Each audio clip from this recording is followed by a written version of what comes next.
Hey guys, Edward Myers here.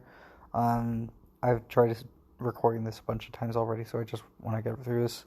But if you've forgotten what my team is Mega Scissor, Cinderace, with Libero, Galarian Moltres, Swampert, Miltank, Flygon, Diancie, Virizion, Roselia, Rotom Ghost, and Crobat. My opponent's team is Latios, Tapu Fini, Corviknight, Conkeldurr, Venusaur, Runerigus, Torkoal, Rotom Furfrou, Rampardos, and Mega Houndoom. We've brought a Boots Cinderace, a neutral Nature Flagon with Choice Scarf, a specially defensive Galarian Moltres, and a Sulfest Diancie, a Crobat with no item. It's also special, and it's got U-turn, and then a specially defensive Miltank. With that in mind, I'll go ahead and cut to the battle. Okay, so my opponent has brought Venusaur, Torkoal, Mega Houndoom, Tapu Fini, Corviknight, and Conkeldurr. I just wanted to make sure that was off. So I decided to lead with Flygon here because I figured that I could take or switch out into whatever he wanted to go for. I could either switch out into whatever I was threatened by, or can kill whatever he happened to be in with. But he leads with Tapu Fini. I go into Miltank, and I just set up rocks. He goes for Ice Beam, probably protecting my Crobat to come in.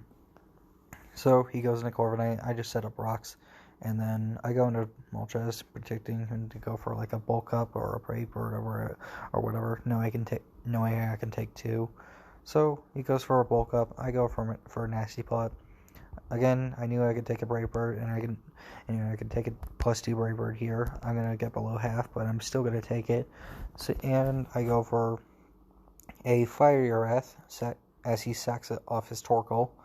Now he has way more limited turns of Sun, and that is really good for me.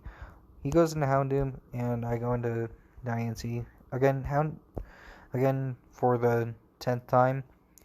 Houndoom is the reason I brought Diancie in the first place. Like, I was scared of this thing. Having Solar Beam. So I go into Diancie, he clicks Dark Pulse, I take it easily, and then he takes a Solar Power. He's going to go off with the Solar Beam. I'm going to survive it, and then he's going to die to a Power Gem. So that was really good. I go into Crobat here. This was probably my worst play. It was either that or, as you'll see soon, it was probably the sacking off Crobat. I didn't think I needed Crobat. It was definitely nice here. It definitely could have been a win con, but I didn't think I needed it. So sacking Crobat was probably my worst play, but the idea was that Crobat was supposed to take care of this thing, not the other way around. So I figured that I could just stay in, go for an Air Slash, maybe kill it. Excuse me.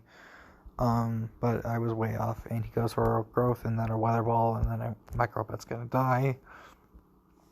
I definitely should have sacked up the Diancie there, but I go into Miltank, and he's gonna Sludge Bomb. I'm gonna take the Sludge Bomb, and I'm gonna Slice my Toss, and then sack off the Diancie.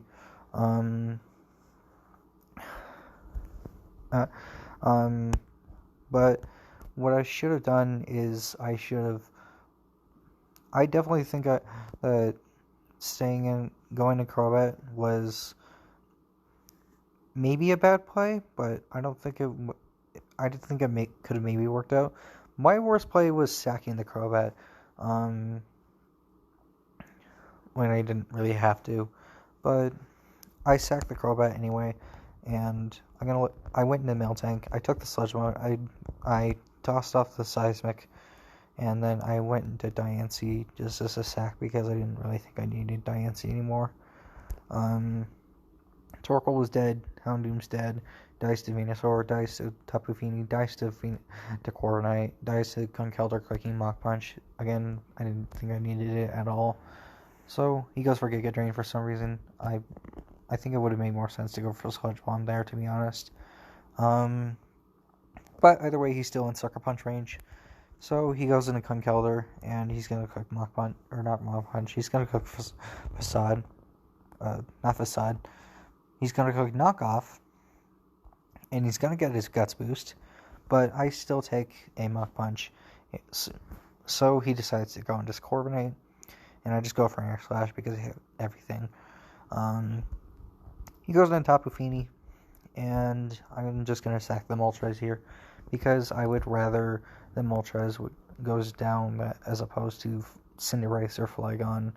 And, well, I could have won this game with Moltres still being alive. I would prefer that he didn't go for a Hydro Pump while I was probably switching in my Cinderace.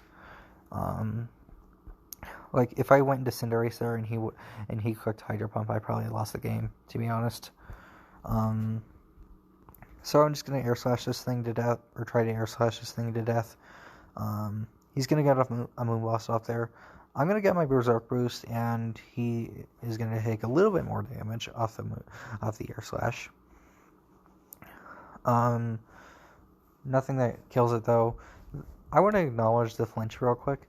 The flinch, in my opinion, did not matter. The only scenario I can imagine where that mattered is if he was Kebiaberry, but he wasn't Kebiaberry, he was Leftovers.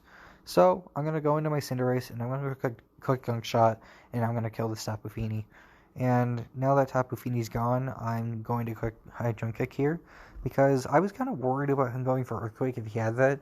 Like, if I stayed as a poison type, I probably would have died to Earthquake. If I turned into a fire type, I probably would have died to Earthquake. Sucker Punch would have probably just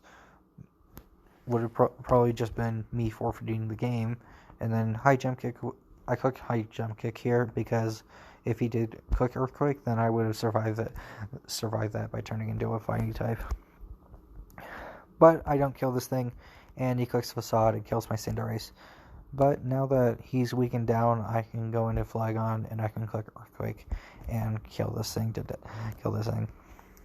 I didn't think it really mattered if he had Earthquake or not, other than the fact that he had differential. But he did show off the Facade, which is why I didn't go hard into Flygon and just kill it from.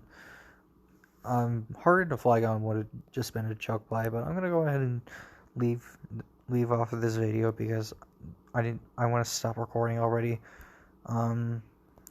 So I'll see you later.